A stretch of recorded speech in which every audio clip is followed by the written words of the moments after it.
Good morning and Happy New Year, second years. Welcome to your first remote maths teaching class of 2021. So if you recall, just before Christmas, we finished this chapter 4 on geometry, where we learned about lines, angles, rays, perpendicular lines, parallel lines, things like that. So as always, when we finish a chapter, it's really important that we go back to the learning outcomes, which is the purple box, and the start of the chapter, the first page, so page 52.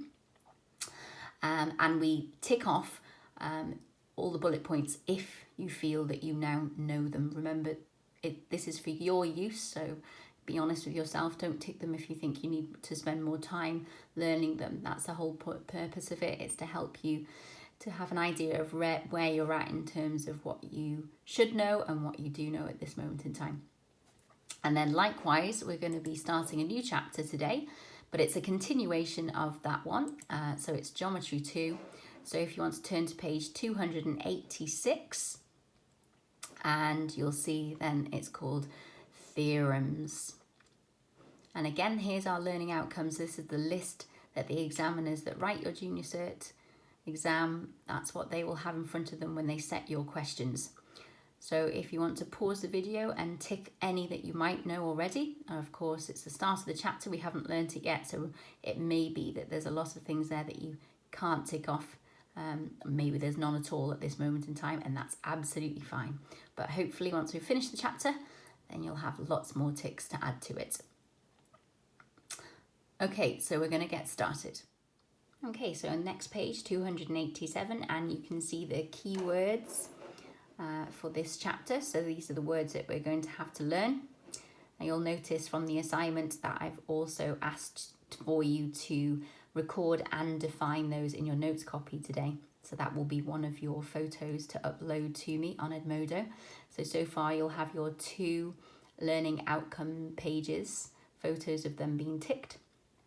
And then your notes copy, you're going to record down these keywords and their definitions. So don't forget that their definitions can be found in the textbook, either in a coloured box or they might be somewhere in a sentence in a bold writing. If you can't find them there, then you can go to the website mathsdictionaryforkids.com, and then only if you still can't find them there, you can do a general Google search, but be very careful that it's a mathematics definition that you get in case any of the words have more than one meaning. Okay, right, so you'll notice that we're starting off with looking at theorems. So what actually is a theorem? Well, a theorem is a statement that can be proven if we follow a number of steps. And these are what we're going to be looking at then for this particular chapter. Some of them we've already looked at before. I've kind of given you a sneak peek, so hopefully today won't be too difficult, which is good for your first day back. Okay, so we're going to start off with looking at virtually opposite angles, which is abbreviated to VOA. So I have here just drawn 2 line segments, okay, and you'll notice that they cross, so they intersect, and there's the point of intersection there, that's where they meet. Now, this creates an X shape, if you can see that. So whenever we see this X shape that's created by 2 line segments, lines or rays that cross, that intersect each other, then we have virtually opposite angles. We end up with 4 angles. We end up with 1, 2, 3, and 4. And the opposite ones, so if you're opposite somebody, that means they're straight across. So those 2 are opposite each other.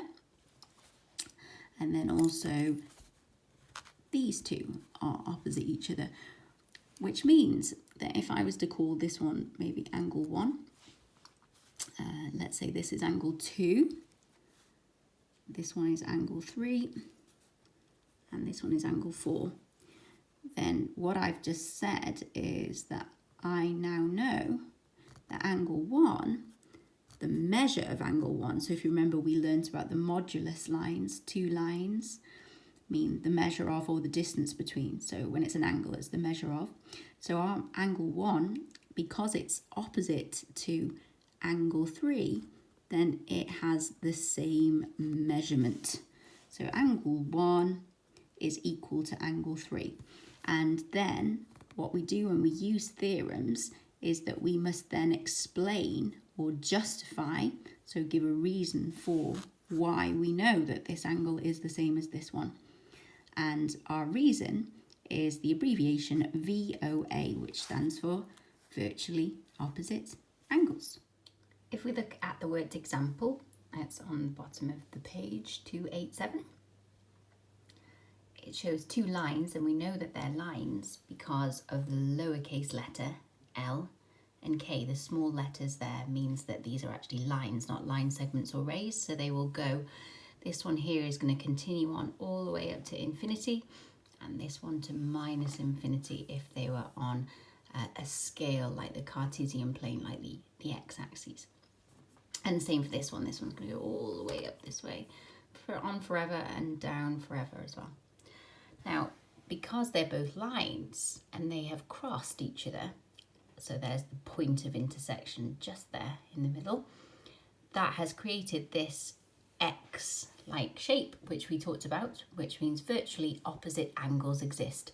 And we know that there is a theorem about that, and the theorem is that virtually opposite angles are equal.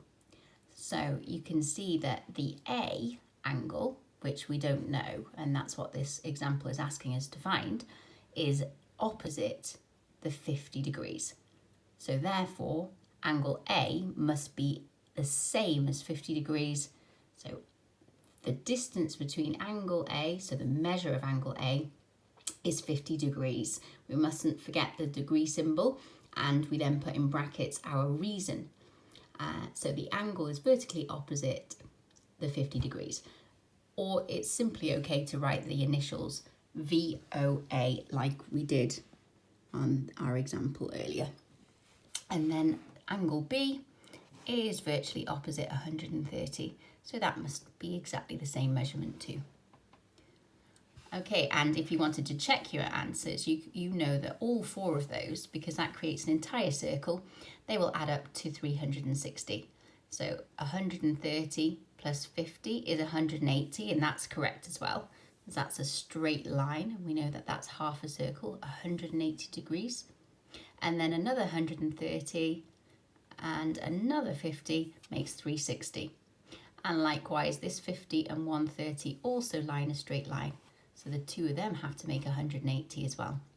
So there's lots of different ways that you can figure out what these missing angles are.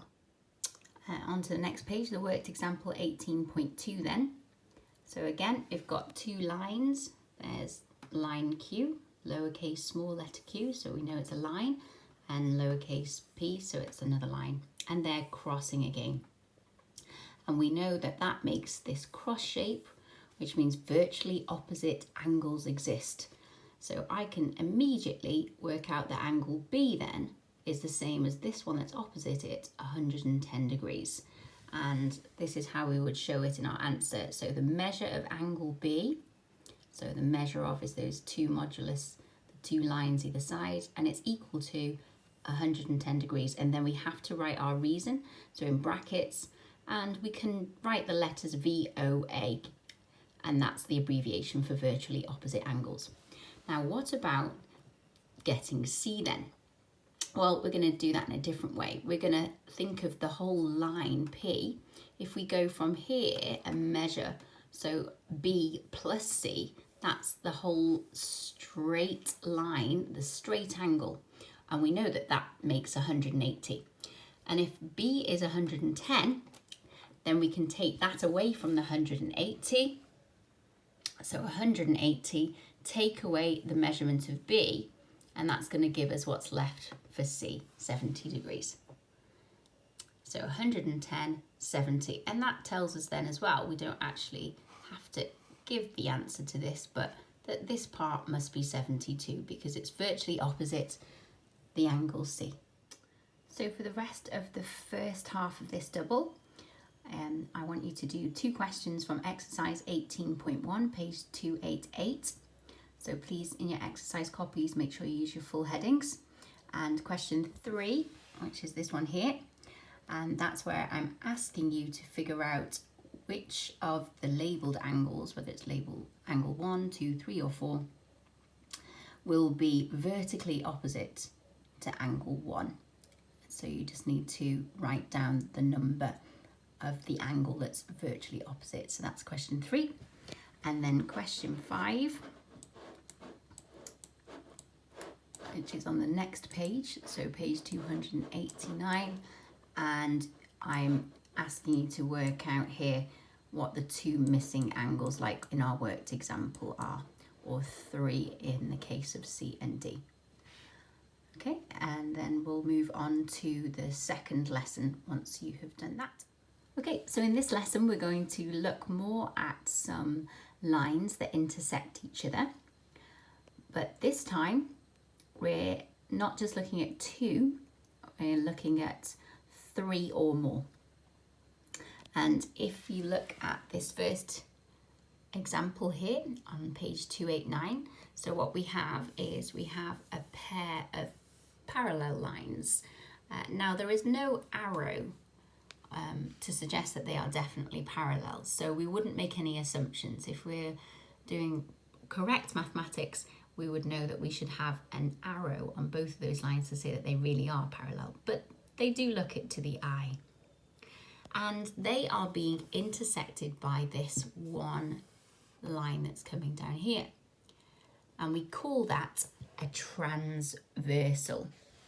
So a transversal intersects 2 or more other lines, and they don't have to be parallel. So if we look here, so we've got 2 lines that most definitely aren't parallel, because to be parallel you have to have the same distance in between no matter where you measure, and there's definitely a greater distance here than there is here. But we still have this other line that's crossing both of them, so that's called a transversal. And what's happening then is that you're actually creating 2 sets of 4 angles. You've got a set of 4 here, 1, 2, 3 and 4, and then you have another set around this point of intersection, 1, 2, 3, 4. And the same could be here. You've got a set of 4, 1, 2, 3, 4, 1, 2, 3, 4. And they have some really interesting properties that help us to work out some missing measurements if we have 1 or 2. Okay, so we're first of all going to look at some of the properties that are created by these type of lines. And the first one we're going to look at is called alternate angles. And just like when we learned about virtually opposite angles, we were asked to look for an X shape. Well, with these ones, we are looking for a Z shape. So now, alternate angles. Now, if something alternates, it goes from one to the other. And that's exactly what these angles are doing. If you look, so here's an example of the alternate angles on this diagram. We have got one angle on one side of the transversal, and then the other one, its alternate angle, is on the other side of the transversal. But they're both still inside the other 2 lines that the transversal cuts. And what that means is if you were to trace starting from the top and go across until you reach the transversal, then travel down to meet the other line and then continue going the same direction that you started with, you create this Z shape. And if I had started with the bottom instead, the same thing happens. I travel across the bottom line, I meet the transversal, I go up towards the other line, and then when I meet the other line, continue the same direction. Then inside those, we still have created 2 alternate angles. One on one side of the transversal, the other on the alternate side, hence alternate angles, and both inside the 2 lines that the transversal crosses. So if you have this Z shape, then they're called alternate angles. So on my diagram below, you can see that I have here a pair of parallel lines. Now, can you remember what is it that are on these that makes me definitely sure that they are parallel? Well, if you notice the arrow, the same one single arrow, then that's the symbol to show that these two are parallel. So there's the same measurement all the way in between these two lines. So they will never ever cross each other, never intersect. But we do have this one down here that's crossing, intersecting both of them. So we know that that's called a transversal. And as I said before, when this happens, it creates, every time it crosses one of these lines, a set of 4 angles, 4 special angles. There we are, 1, 2, 3, 4, 1, 2, 3, 4. And we can see the x's that we looked at before when we looked at virtually opposite angles with that X shape. So we know that 4 is the same as 2 and 1 will be the same as 3 in all of these. But we also are learning something new. We learned about alternate angles. So if I travel down this line, meet the transversal, and then go across. So that means my alternate angle would be 4 and 2. Or if I started down this one, go across, meet the transversal, and then up again, then angle 1 and angle 3 are also alternate. Now, the fact that these 2 lines that the transversal crosses means that those alternate angles are really quite special. If these lines were parallel as they are, then the alternate angles are equal in measurement. So hence, we can now say that we know for certain that the measurement of angle 1, is equal to angle 3. And we knew that because of virtually opposite angles. We can say that angle 4,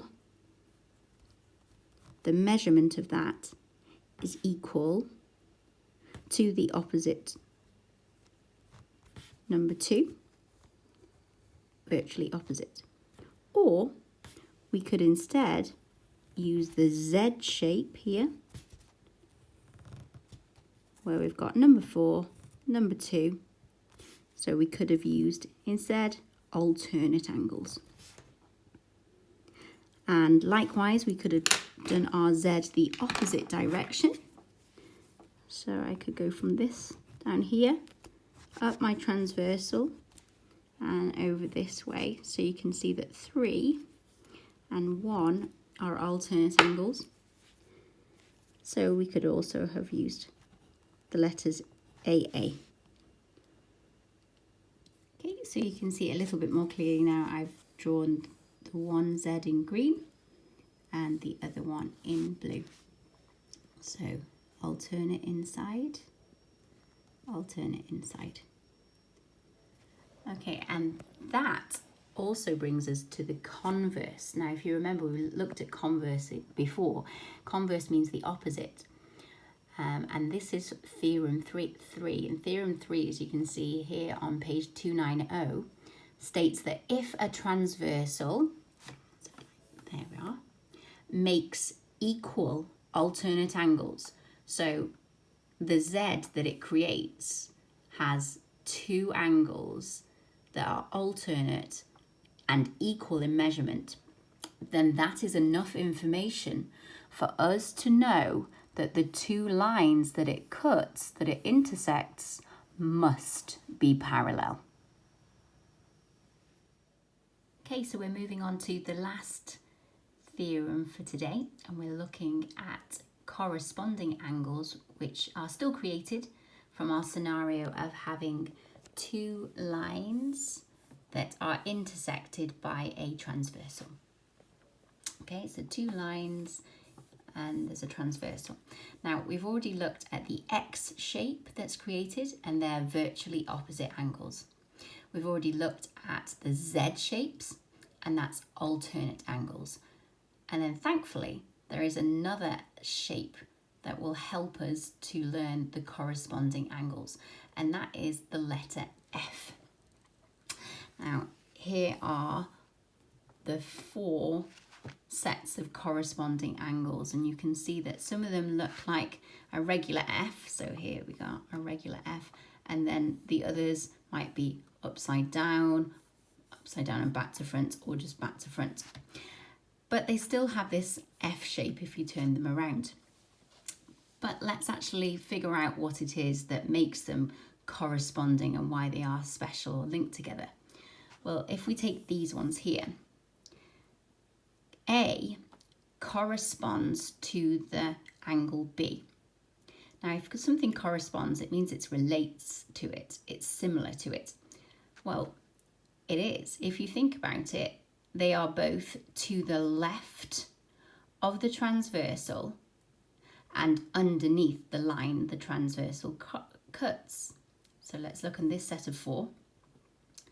To the left and underneath. So they're in the same position when we talked about the fact that there's 4 angles created above and below. So if we look on my diagram down here that I've just drawn, so there's our 4 angles on this set and 4 angles down here. So if it's at the same position on the top one as it is in the bottom one, then they correspond. So let's have a look at the others then. Let's have a look at these ones. So E and F correspond because they are both to the left of the transversal and above the line. On this set of 4, to the left of the transversal, above the line. And this one, to the right, below. To the right, below. So C and D correspond. And then here, to the right, above. To the right, above. So they have the same positioning. So let's see if we can figure out which ones correspond on here. I'm going to try and use different colours. See if you can work it out. Okay, so let's have a look and see. Could you find all the F's? So there are 4 of them. So the pink, so look, here's the F for the pink. So to the left and below, number 4. To the left and below, number 8. So 4 and 8 correspond. They're corresponding angles. Let's have a look at the green. So the green F is the regular looking F. So that's easier. But it's to the right and below, number 3. To the right and below, number 7. So angle 3 and angle 7 correspond. And look at the blue. So it's like an upside down F here. But we've got to the left and above. So that's angle 6, and to the left and above angle 2. So angle 2 and angle 6 correspond. They're corresponding angles. And lastly, then the purple. So again, that's an upside down F here.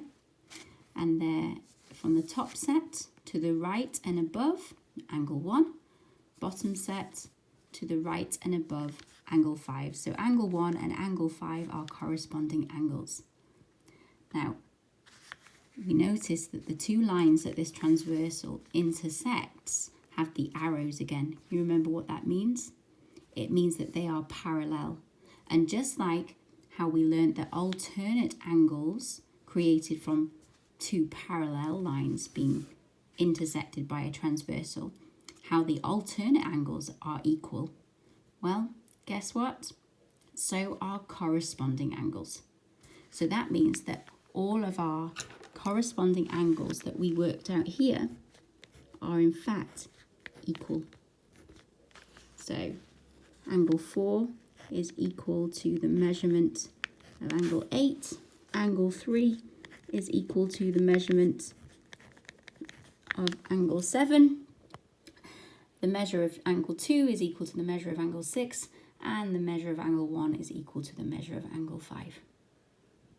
And again, conversely, theorem 5 says that we can actually figure out if 2 lines are parallel if we find that 2 corresponding angles are in fact equal. And we've just got some examples there. Might be a little bit clearer to see. 2 parallel lines So this is above and to the right, above to the right, so they must be equal in measurement. On to page 291, and there's a helpful property here. In fact, it's really helpful. You can still see that we have here two parallel lines. We know they're parallel because of the arrow, the one arrow on both. So if one had more arrows than the other, then they would not be parallel. They have to have the same number of arrows. Now we've got transversal here, so it's creating a set of 4 angles and a set of 4 here. Now these two are not corresponding because although they're both to the right of the transversal, this one's below, but this one's above, so they're not corresponding. But what's interesting to note is that when you have two interior angles, we call them, so they're inside the two lines here, that they will always add up to 180 degrees, providing that these two lines were parallel. And that's because if you think about it, it's almost like had they not been at this angle. So if I was to push it upright, so it would be like a rectangle's corners. Well, the two corners in a rectangle are 90 and 90, which make 180. So this is effectively a rectangle that's just been pushed that way. And when it has, then that just means this one has gone a bit smaller than the 90, but this one has gone a bit bigger than the 90 in the same proportion. So they're still going to add to 180 degrees. So the measure of angle A added to the measure of angle B will equal 180 degrees when these two are parallel. Okay, so before we finish, we'll just look at 2 worked examples. Again, this one's from page 291, and the question says, without measuring, so we've got no protractors in sight, you'll get the wrong answer if you were to use a protractor. Find the value of the 4 angles 1, 2, 3, and 4. Now, so you'll notice that we have to, first of all, start off by labeling what angle we're going to try and find. We show all our workings, and then we must give a reason as well. So if we've used a theorem, then we must use either the full words or we can use the abbreviations. Okay, and with corresponding angles, we can use CA, virtually opposite angles VOA, and alternate angles AA. And then if we're using our knowledge of straight angles or a full angle, SA and FA. Okay, so let's have a look at the diagram. Okay, right, well, we've got 2 parallel lines and we've got a transversal. So they're like most mathematics, there's more than one way to do things. It doesn't matter which order or which way you do it, as long as you show what you have done in your work. And when you do your homework this evening, will be looking for you to have laid it out in the same way that this question has been done. So full workings and showing which theorems you have used as well. Okay, so we've only actually been given one measurement here, 120 degrees. Now, I'm actually going to try to use our new angles that are created from these 2 pairs of 2 sets of 4 angles, rather than what might be the more obvious. So ordinarily, I might have seen that this is a straight line and those 2 must add up to 180, but I can see that this 120 is to the right and above, which is going to help me to find that my number 3, which is also to the right and above, therefore corresponds to this 120 degrees, and because these 2 are parallel, then it must be equal in measurement.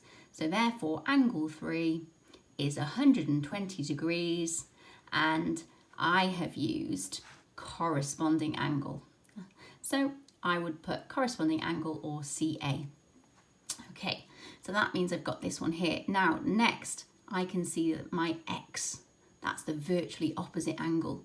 So then I know that 2 is the same as 3. So I'm going to put 120 degrees again for angle 2. And I did it using virtually opposite angle, so VOA. And next then, I could use my knowledge of straight angles and get this number 4 that we talked about before. this 120, if it continues around to include 4, it makes a straight angle. So a full straight line, and that's 180 degrees. So if I take the 120 away from that 180, I'm left with 60 degrees. So angle 4 is 60 degrees, and I used straight angle. And the only thing left for me to do then is to look at the number 1, which I can see is virtually opposite number 4. So I'm going to use VOA and say that angle 1 is also 60 degrees, virtually opposite angle. Or you could have used straight angle as well. So lots of different ways, as long as you write down what you have done, shown your workings, and use correct notation. So we want to use these modulus symbols. And we've got these 3 dots here. Remember that that means therefore. And we must also put in brackets which theorems we've used. Example then, so the bottom of page 291. So we have here a pair of parallel lines again and a transversal. And it says without measuring, find, and then we've got modulus of angle A. So how much does angle A measure? Well, I can see that because these are parallel, then corresponding angles will be equal, alternate angles will be equal, and virtually opposite angles will also be equal. Now, I only have this one measurement here, and what I'm going to use is I'm actually going to use corresponding to know that to the right and above on this set, which will be this little bit here, corresponds with the 50 degrees. So that means that I could actually add in, if I was to draw it out again, an extra angle that I didn't need, and I know that that's 50 degrees. So if this is 50 degrees, then I can work out A because they lie on a straight line. So our knowledge of straight angle is 180 degrees. So if I take the 50, that's this little part, away from 180, so 180 take away 50 degrees because I'm using straight angle, then I'm going to get, therefore, angle A is 130 degrees. So as you can see, there is other ways to do it, and you only need to do it one way. So once you have looked at those worked examples, so don't forget you can look back over in your textbook again, if necessary, then you can make a start on your homework. And your last homework then is for page 292, exercise 18.2. So again, nice full headings. And I've asked you to do question 1, 5 and 9. So if we look at question 1, so I've asked you to identify which ones are alternate to angle A in these diagrams. And then number 5, similar again, but I'm asking you to determine which corresponds this time to angle A. And then over the page for question 9, then you're asked to find some missing angles. Okay. I hope you've learnt a lot, and I shall see you in the next class.